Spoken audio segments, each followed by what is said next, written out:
Thank you for your time. We really appreciate it. So let's jump right in. We just came back from the Tucson sector in Arizona. It is one of the most rugged stretches of the border that I've ever been to, and it is now the busiest sector for your agents.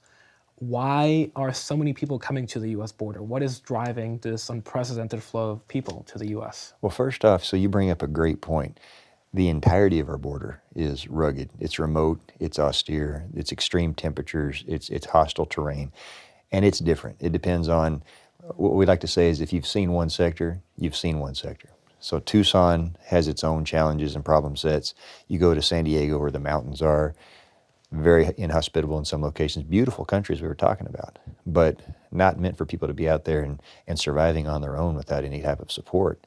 You go down to South Texas and you have the rivers and the ranch lands and very dense vegetation along the river. So there are threats in terms of the environment no matter where you choose to cross along the border.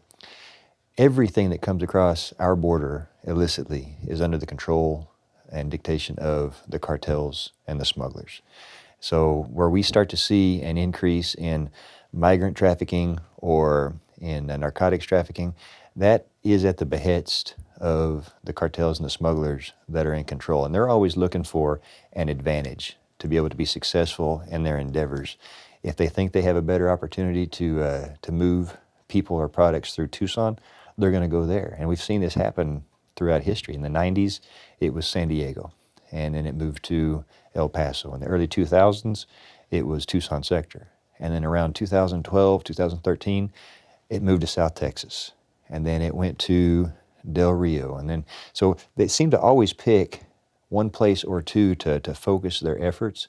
And right now what we've seen is it's kind of settled back to Tucson and San Diego, but El Paso's starting to get busy again as well. But the number of apprehensions recorded by Border Patrol has never been this high. No. Why is that happening? Well, I think you have a lot of folks that we always have, folks that want to come to this country to make a better way of life for themselves, and that's something that it's important to our country. It's important in our history. You see people that perceive an easier time of coming across by social media, by word of mouth. That's going to entice them to come across and take advantage of the volume that we're seeing to be able to get into the country and await their asylum claim and maybe work while they're waiting. I also think that the cartels and the smugglers are encouraging them more and more. Why? Because they're making millions and millions of dollars every week, not just on narcotic smuggling, but now in the human trafficking and the human smuggling arenas. In one sector alone, I came from Del Rio sector, in 1 week, the human smuggling market was making an estimated $35 million. So in one sector out of 9, that's almost $1.5 billion in a year that the smugglers were making just on human trafficking, human smuggling. It behooves the smugglers and the cartels to advertise that and to try and entice people to make that journey. In times past, what we would see a lot of times are folks from Mexico, economic migration, coming across. They would work for the season, they would send remittances home to their families, and then at the end of the season, they'd return home, and then they'd come back again. Now what we're seeing is everybody's picking up lock, stock, and barrel with their entire families and making this journey. The thing to keep in mind is it is a dangerous journey from the moment they leave their house until they actually get to where they're going. They are in harm's way. They are in the hands of criminals. They are in the hands of smugglers. They're out there a lot of times with minimal resources going through Central America, Mexico, and once they get to our borders, you've been there. You see how inhospitable that terrain is. The smugglers will leave them in the desert if they can't keep up. They'll abandon them. They'll load them up in tractor trailers. They'll lock them in there with no means of escape. We've seen the results of that time and time again. They'll be held in stash houses against their will, extorted for more money. If they can't pay, when they get to where they're going, they're going to be basically indentured servants, forced to work off their debt.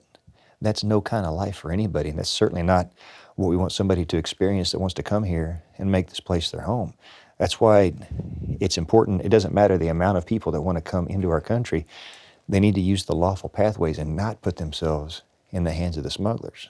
The other thing that it does for us is it takes our border security apparatus off of task.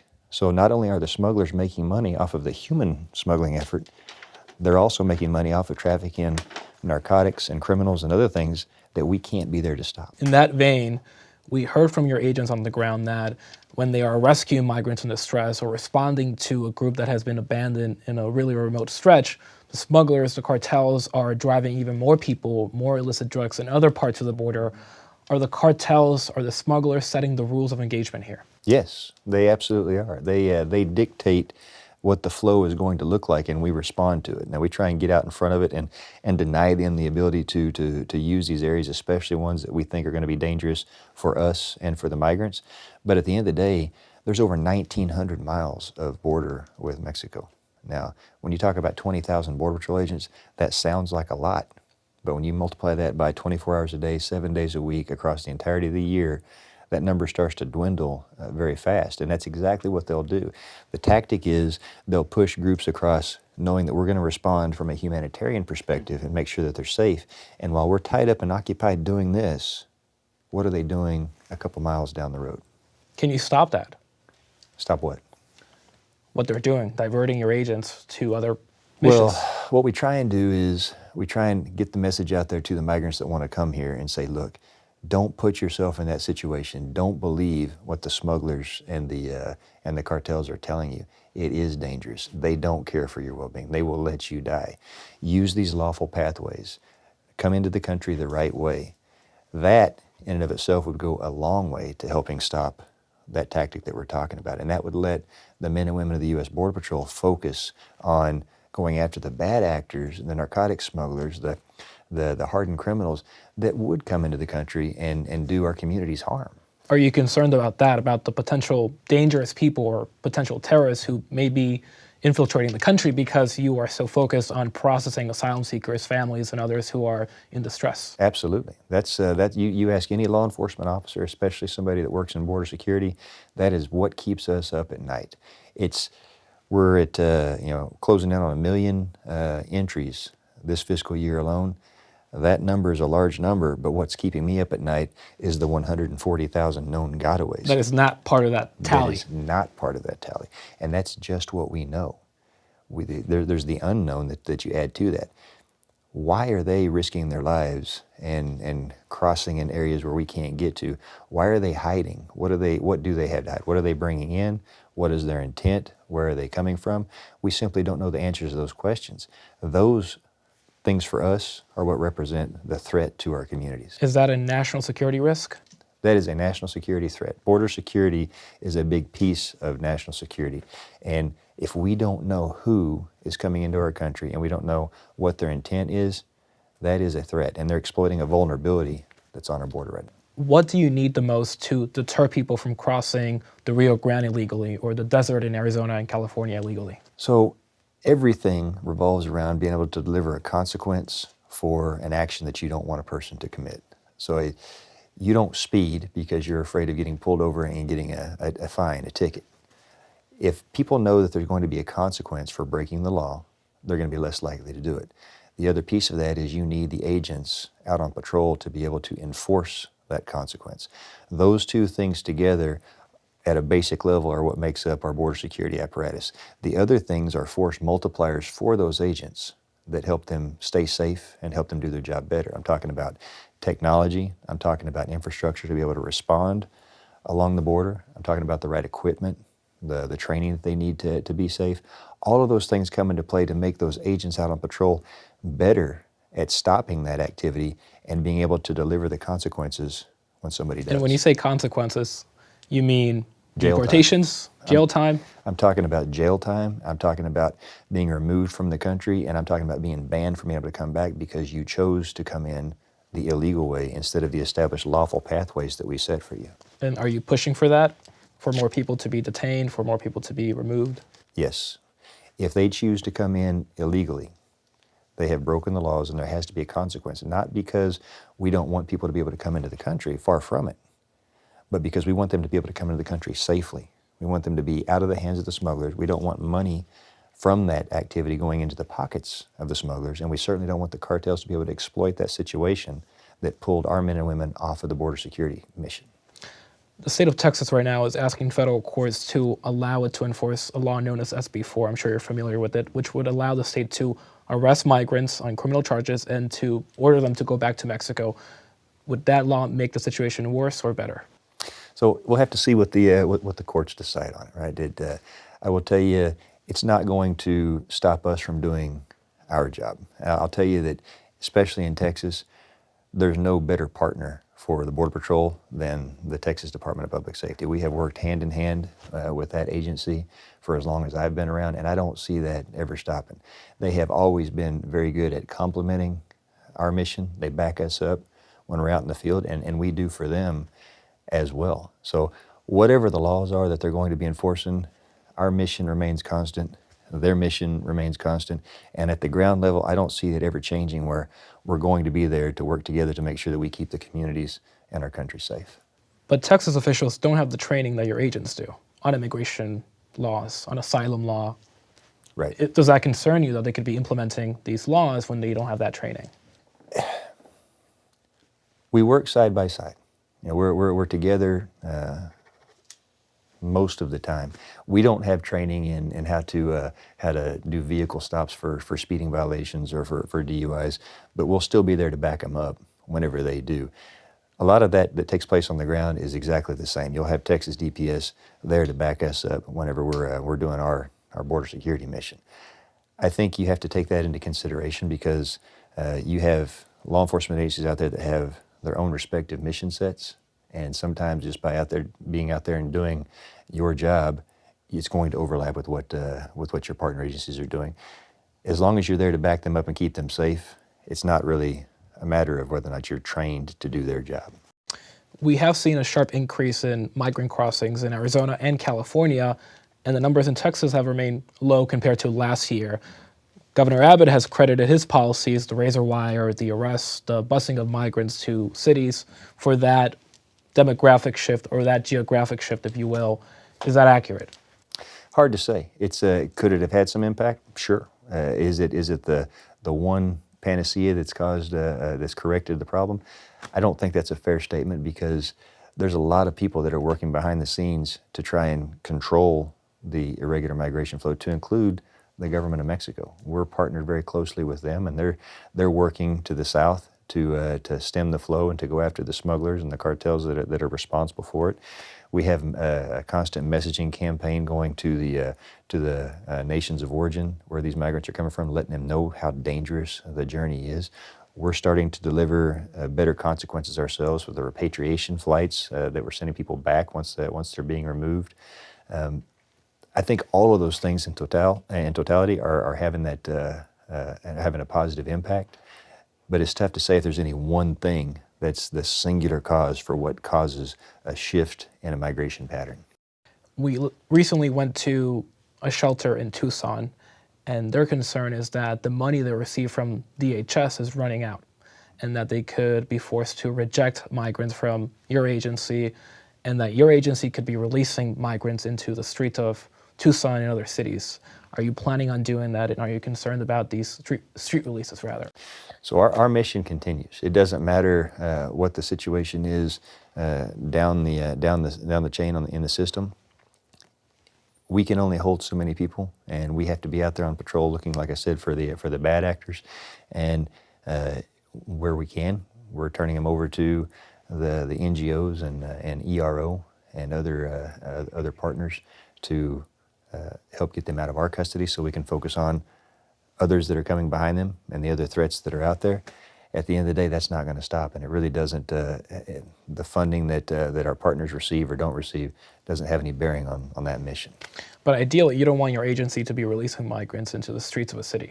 No, and in a perfect world, the way the system should work is when we detain somebody and we set them up for an immigration proceeding, they are held and expediently taken before an immigration judge or an asylum officer.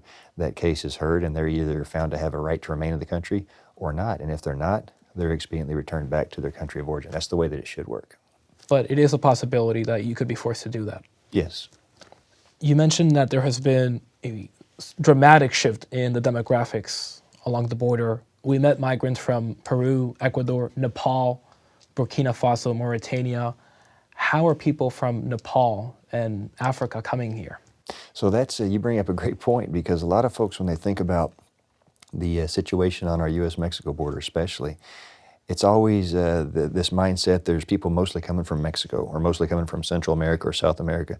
Far from it. You know this as well as anybody. So far this fiscal year alone, we've had people from 160 countries or more come across our border illegally. This is a global issue. We have people literally from all points across the globe making that same journey, and they're using smuggling routes.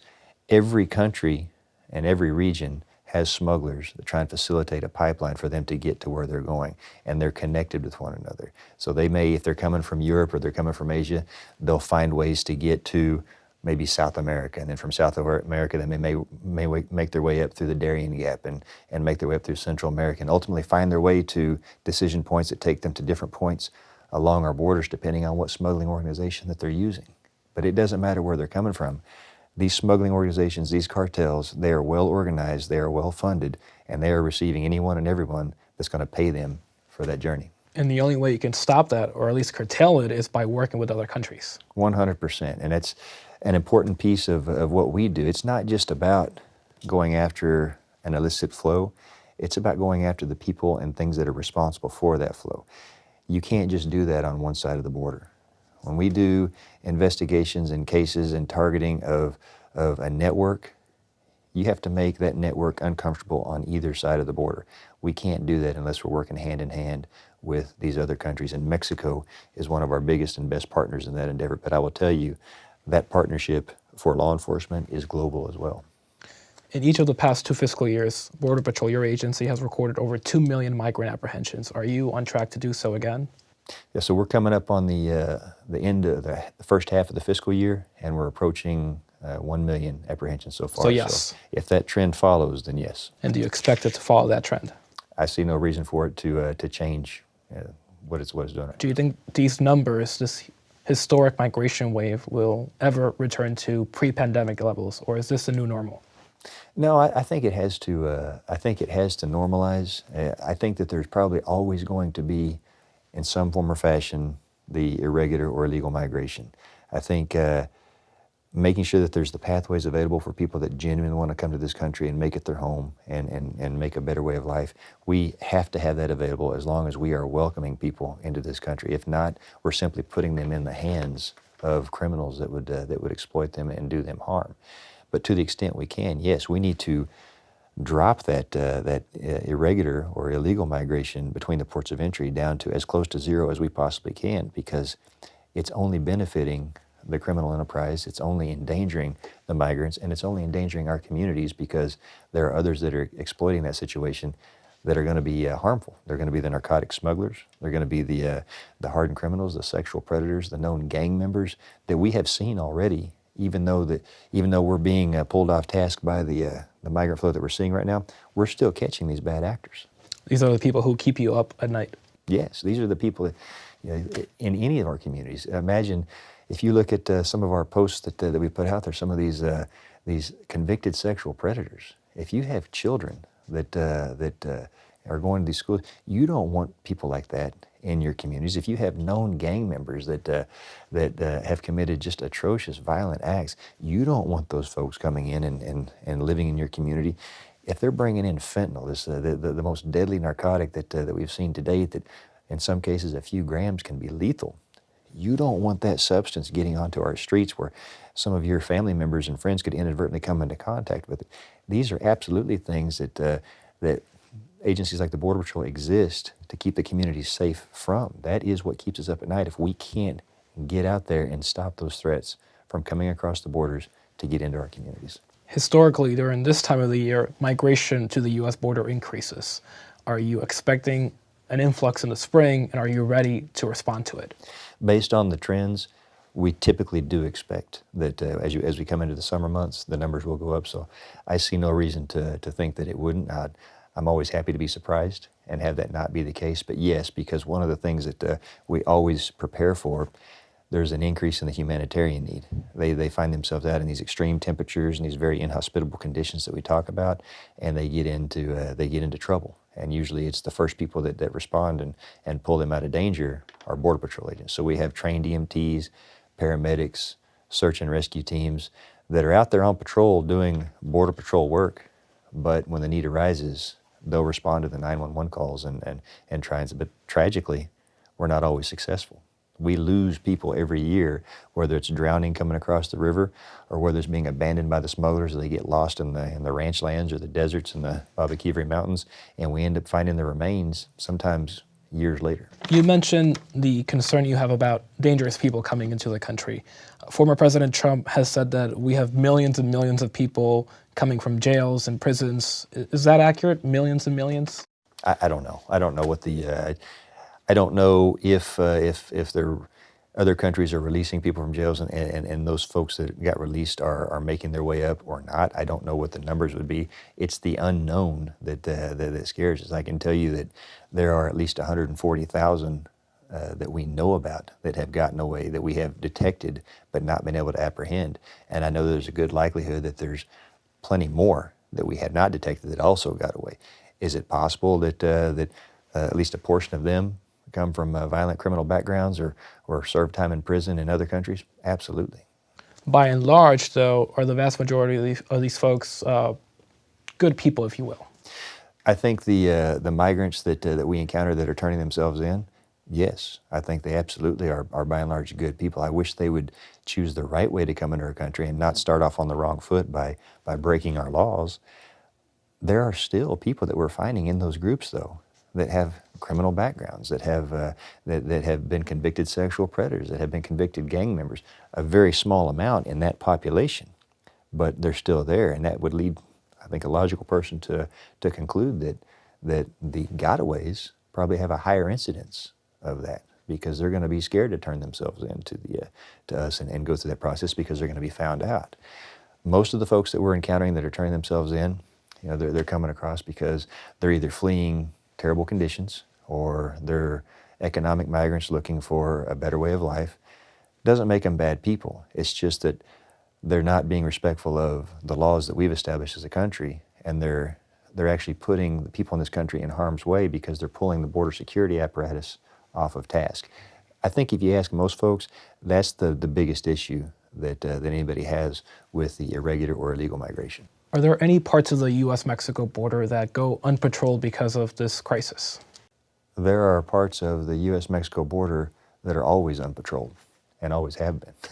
It doesn't matter if we're at a crisis or not. There's almost 2,000 miles of U.S.-Mexico border, and don't forget, there's over 5,000 miles of U.S. border with Canada. There's only 20,000 of us, and we cannot be everywhere at once. So at any given time, there's always going to be areas of our border that are unpatrolled, always have been. And lastly, Chief, do you need policy changes to address this crisis at the border? I think we need to take a look at the asylum laws and make it where only people that have a legitimate claim can claim asylum. I think that we need to be able to enforce the immigration laws that are on the books and hold people accountable whenever they choose to break the laws. I think that You're talking about tougher policies.